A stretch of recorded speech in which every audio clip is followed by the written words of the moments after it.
क्षमा breaking Jain news. प्रश्न सहज है, सरल है, जीवन से जुड़ा हुआ है। जिज्ञासा ये रखी गई कि धर्म का स्वरूप क्या है और उसे हम जीवन में कैसे अपनाएं। तो मैं तो बार बार कहा करता हूं, धर्म का स्वरूप तो पानी की तरह है, प्रकाश की तरह है, सुगंध की तरह है। शास्त्रों में परिभाषाएं अनेक हैं, सैकड़ों परिभाषाएं मिलेंगी धर्म की व्याख्या में, लेकिन भाव अगर पकड़ा जाए तो सार रूप में भाव यही है कि धर्म वह जो पानी की तरह हो, प्रकाश की तरह हो और सुवास सुगंध की तरह हो। पानी की प्रकृति क्या है? पानी प्राणी की प्यास को बुझाता है। पानी क्या करता है? प्राणी की प्यास को बुझाता है। अब पानी के मन में यह भेदभाव नहीं आता कि पानी को पीने वाला कौन है,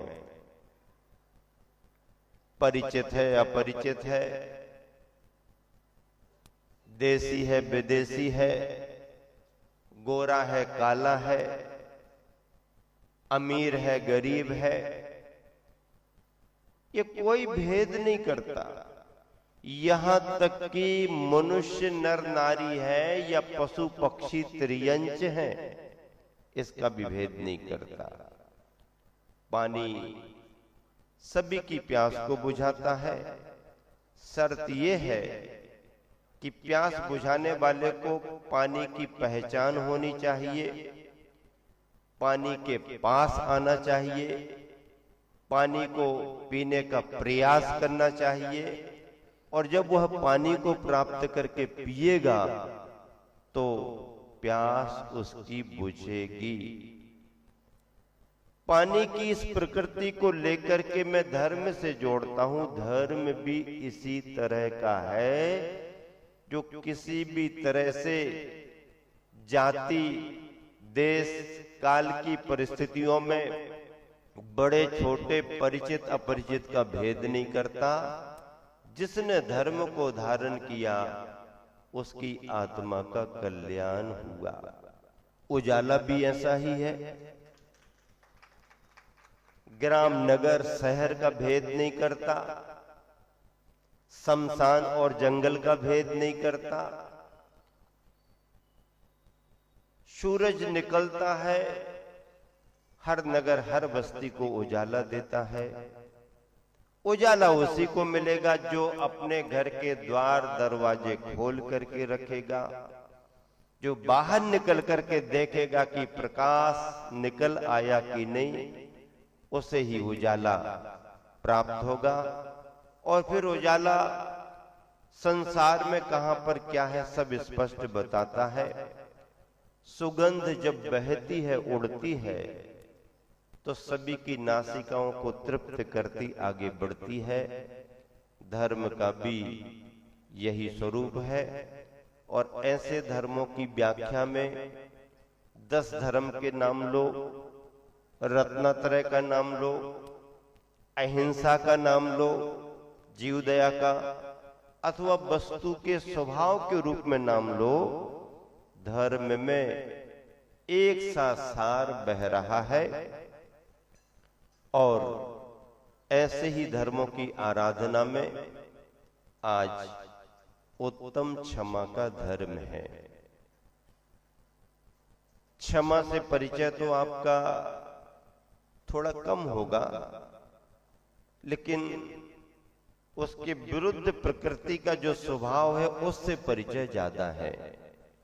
इसका मतलब ये कि परिचय अंदर के क्रोध से ज्यादा है, पर शांति और क्षमा से परिचय हमारा तुम्हारा कम है।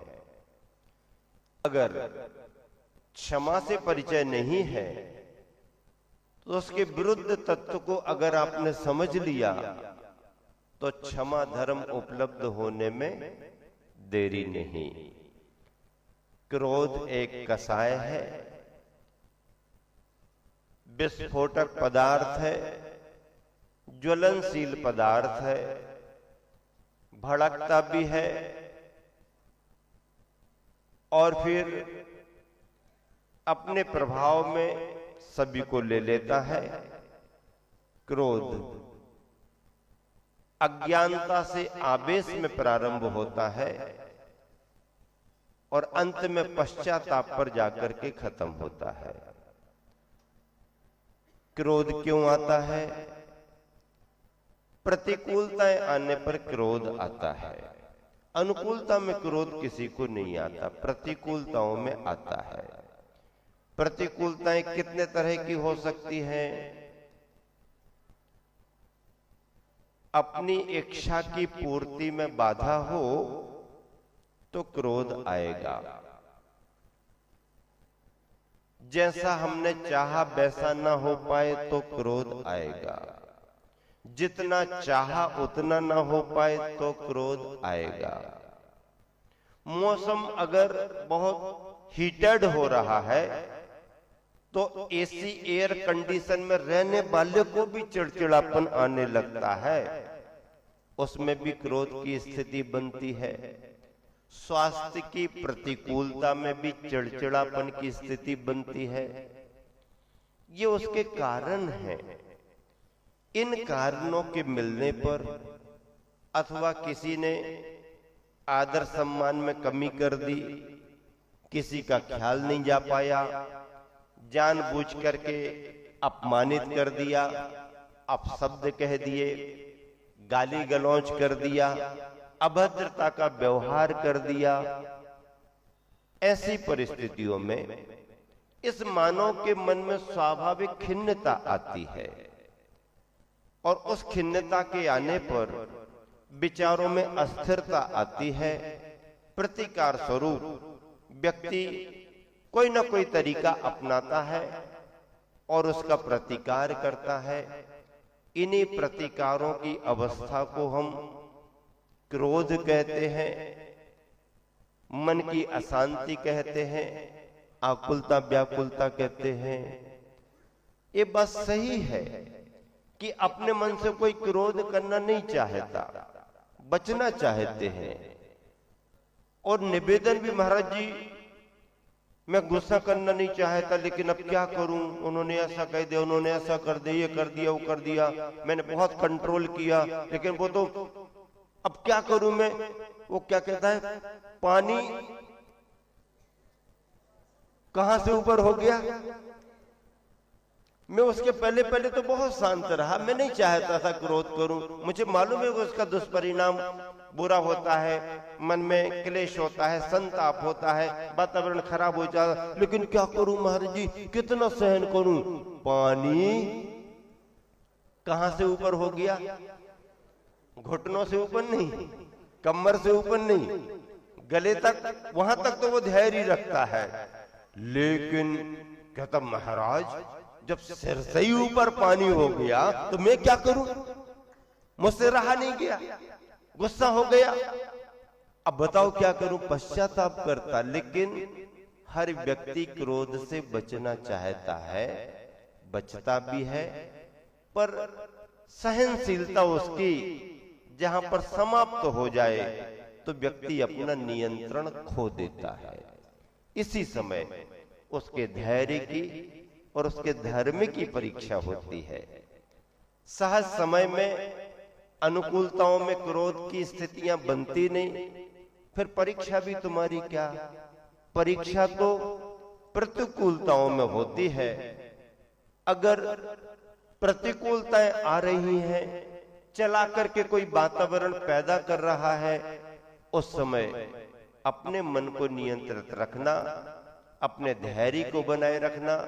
उस समय अपने कर्म का उदय, अपन ने भी कुछ किया होगा, अथवा ये नहीं समझ पा रहा मेरे लिए, अब अगर इसे मैं समझाऊं भी तो ये नहीं समझ पाएगा, चलो इसके मन में जो है करने दो, पुराना कोई कर्ज रहा होगा हमारा, ये चुकाने को आ गया है।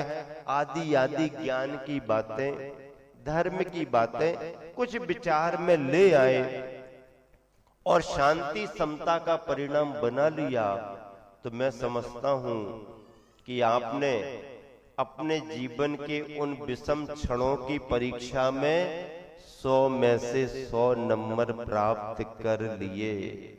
बहुत बड़ी बात है। ऐसी प्रतिकूलताएं, परीक्षा की घड़ियां सभी के जीवन में आती हैं। आप ग्रस्त हो, असंयम की भूमिका आपकी ज्यादा है, आपको तो ढेर सारे संदर्भ ऐसे आते हैं जो मन को आकुल व्याकुल करते हैं। अरे आप त्यागी वृत्ति और महावृत्तियों के जीवन में भी कई प्रकार की प्रतिकूलताएं आ जाती है, तो उनके मन में भी प्रतिकूलता का अनुभव होने पर क्रोध का संस्कार आ जाता है। लेकिन चूंकि वो संजुलन कसाई वाले हैं, नीचे की कसाइयों को उन्होंने दबा करके रखा है। संजुलन, पानी पर आप रेखा बनाते जाओ, दिखेगी लेकिन टिकेगी नहीं। क्या कहा? पानी में खींचने वाली रेखा दिखेगी तो, लेकिन टिकने वाली नहीं है। संस्कार आया, प्रतिक्रमण किया, पश्चाताप हुआ, समाप्त। पुनः धर्म की स्थिति में बंधुओं ज्यादा कुछ कहने की जरूरत नहीं है। यही क्षमा धर्म है और क्षमा वीरस्य भूषणम, क्षमा का धर्म पूरी दुनिया ने स्वीकार किया है। क्रोध के परिणाम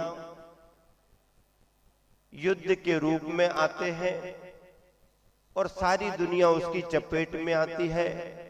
क्षमा धर्म की सुखद अनुभूति दुनिया करती है और ये क्षमा का धर्म सभी समुदायों ने अपनी अपनी परिभाषाओं से स्वीकार किया है और सभी ऐसे क्षमा के धर्म को श्रेष्ठ मानते हैं।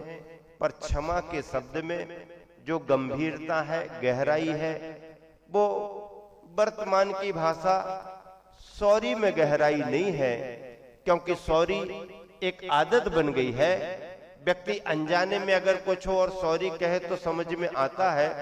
जानबूझ करके धक्का मुक्की कर रहे हो और सॉरी सॉरी कर रहे हो तो सॉरी भी एक मजाक जैसा शब्द बन गया है।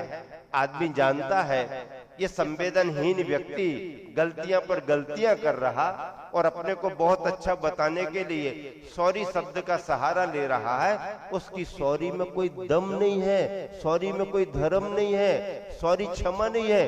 क्षमा शब्द में जो गहराई है और जो भाव वासना है, उसका अनुभव ही कुछ अलग है।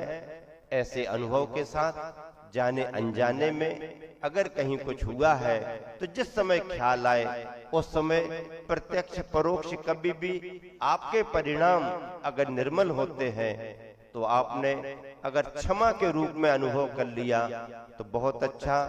उत्तम क्षमा, सबसे क्षमा और सबको क्षमा, आचार्य श्री ने इस सूत्र को दिया है। और दूसरी बात यह है कि उत्तम शब्द जो लगा है ये श्रेष्ठता का प्रतीक है, परिणामों की निर्मलता का प्रतीक है। मजबूरी में नहीं, अज्ञानता में भी नहीं।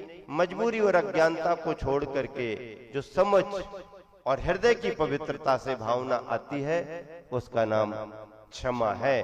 ऐसे क्षमा धर्म को आप निरंतर पालन करते रहें, यही इस धर्म के प्रति शुभ भावना है। आप सभी इस धर्म का पालन करें। केवल क्षमा का धर्म आज के लिए ही है सो ऐसी बात नहीं है भैया, ये धर्म कल भी चलेगा। नहीं तो आपको क्षमा आज मांग ली और कर ली, अब कल तो कितनी भी गुस्सा करेंगे कोई फर्क नहीं पड़ेगा। कल के दिन मान और मृदुता की बात करेंगे। एक एक दिन का धर्म नहीं है, 10 धर्म प्रतिदिन के हैं। भाव भासना एक एक दिन प्रमुखता से पकड़ना पड़ती है। अब देखिए, इसी शुभ भावना से क्षमा की बात अपनी पूरी हुई, लेकिन आप सबको ये बताना चाहता हूं कि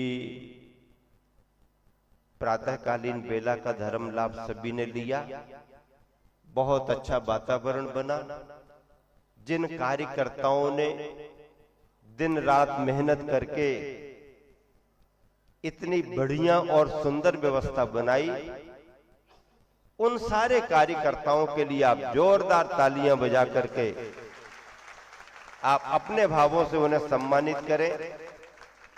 यहां पर पंचायत कमेटी, नव युवकों की समिति, आवास व्यवस्था, भोजन व्यवस्था और मंडप में अभिषेक पूजन की व्यवस्था से लेकर के मुनि संघ की चर्या और समाज के अन्यान्य कार्यों में जो भी कार्यकर्ता सेवाएं दे रहे हैं, उन सभी कार्यकर्ताओं की बदौलत ही यह शिविर इतनी बढ़िया रूपरेखा और धर्म की प्रभावना से प्रारंभ हो चुका है। शिविरार्थी सभी परिचित हैं, विभिन्न प्रांतों से आए हैं, उन्हें अपने अपने नियमों की मर्यादा मालूम है। वो सभी अपने टाइम टेबल का ध्यान रखेंगे ताकि दिन भर उनका समय व्यस्त रहे और वो अपनी भावनाओं से महाराज जियों को भी व्यस्त रखें ताकि एक दूसरे का लाभ एक दूसरे को मिले। प्रातःकालीन बेला से प्राचार्य सुदर्शन जी टोपरे की मधुर आवाज में प्राणायाम योग प्रारंभ हो जाता है। अपने नीलेश भैया जी अभिषेक पाठ आदि की विधि करा देते हैं। अपने अनूप भैया, रिंकू भैया के सभी कार्य आप 1.5 महीने से देख रहे हो। बहुत अच्छी धर्म प्रभावना में उनका सहयोग है। निखिल भैया के लिए आप सभी इस बार नए हैं, लेकिन एक ही दिन में बिल्कुल पुराने हो जाएंगे। वो अपने स्वर ताल लय में आप सबको ऐसा रमा लेंगे कि आप 2-2.5 घंटे भी बैठेंगे तो आपको कुछ भी एहसास नहीं होगा। आवास व्यवस्था के लिए जिन जिन परिवारों ने अपने घर के आवास अपने दिल खोल करके दिए हैं, हाँ, बहुत बड़ी बात है।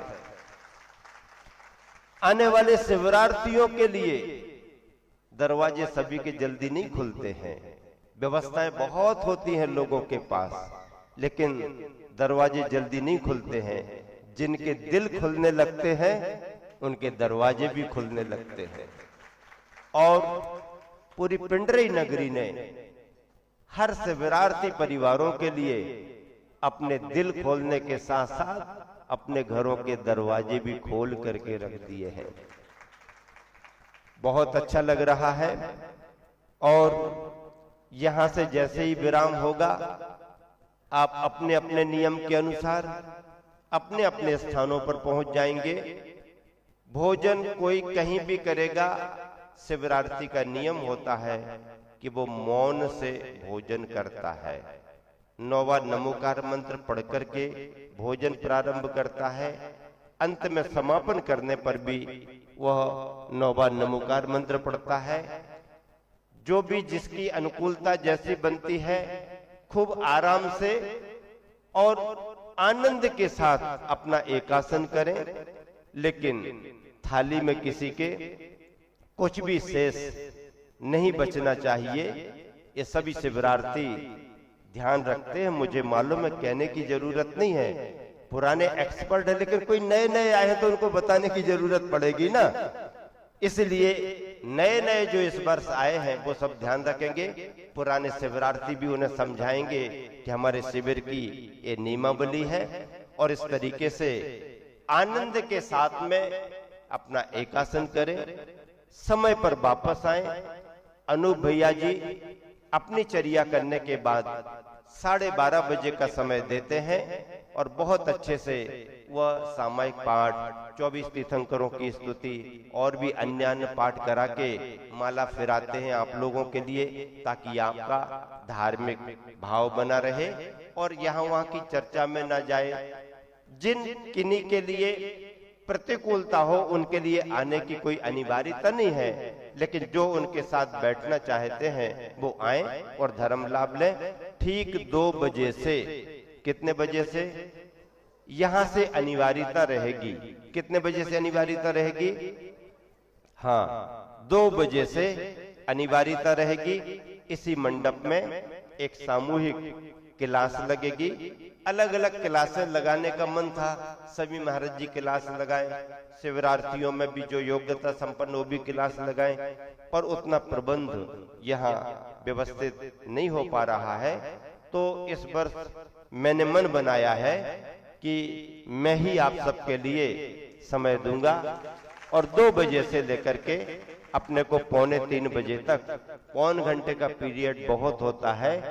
ठीक 2 बजे के पहले आप आ जाएं, 2 बजे के पहले मैं भी आऊंगा, क्योंकि आजकल स्कूलों का नियम हो गया है कि टीचर को पहले स्कूलों में उपस्थित होना पड़ता है, विद्यार्थी बाद में आते हैं।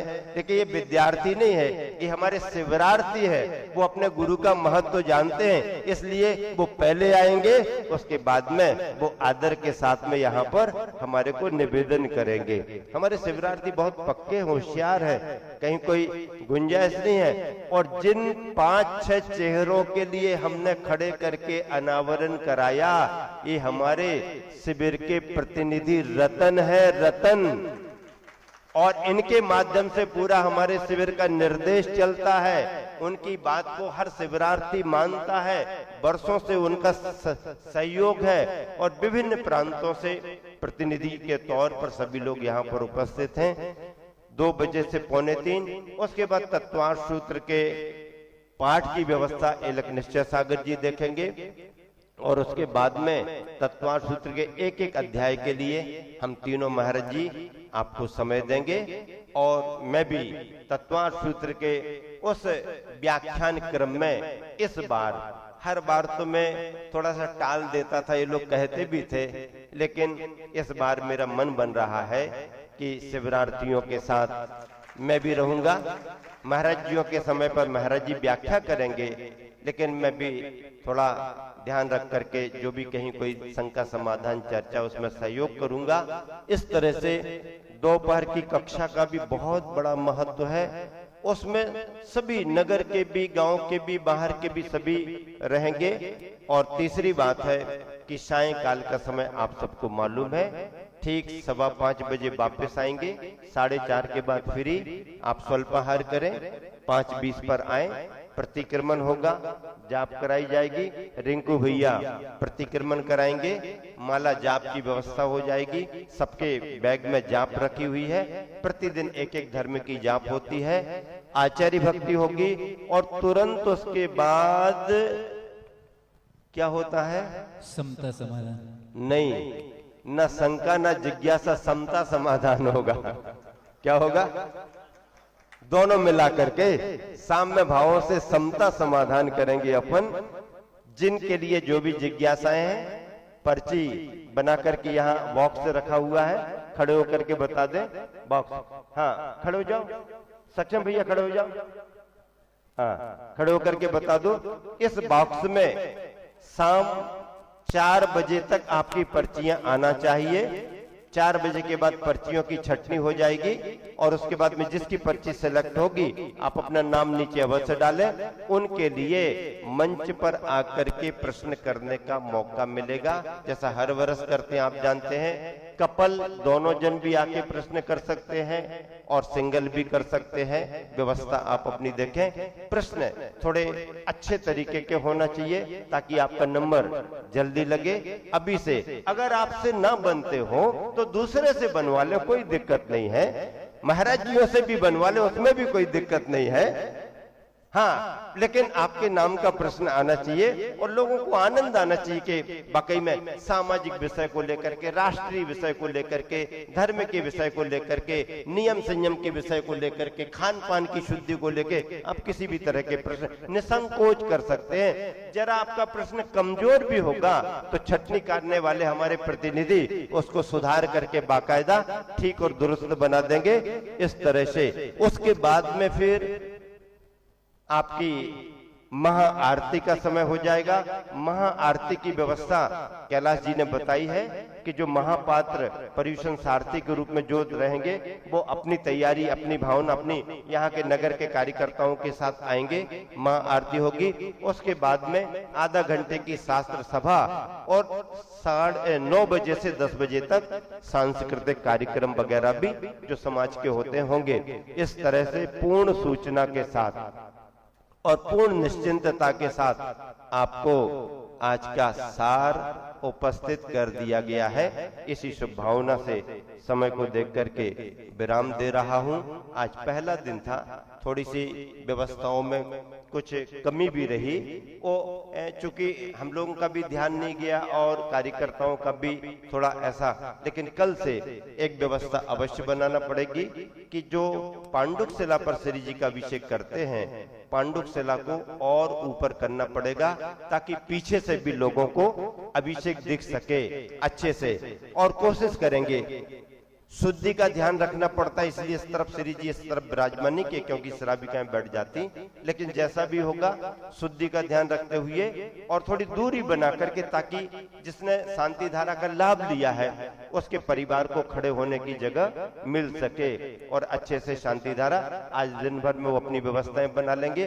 दूसरी बात है, मंच पर वहां बैठने से हमारे को भी बराबर पब्लिक नहीं दिख रही थी। जब तक पब्लिक से आई कांटेक्ट नहीं होता है, करंट नहीं पहुंच पाता है, तो थोड़ा सा देखेंगे कल कहां बैठ करके, थोड़ा सा ऊंचाई पर, तक श्री जी से तो नीचे ही रहेंगे लेकिन श्री जी भी सभी को देखें और हम लोगों का भी आई कांटेक्ट हर शिवरार्थी से बना रहे, इस हिसाब से व्यवस्था होगी। शेष व्यवस्थाएं सभी बहुत अच्छी हैं। महावीर भगवान की जय। जावानी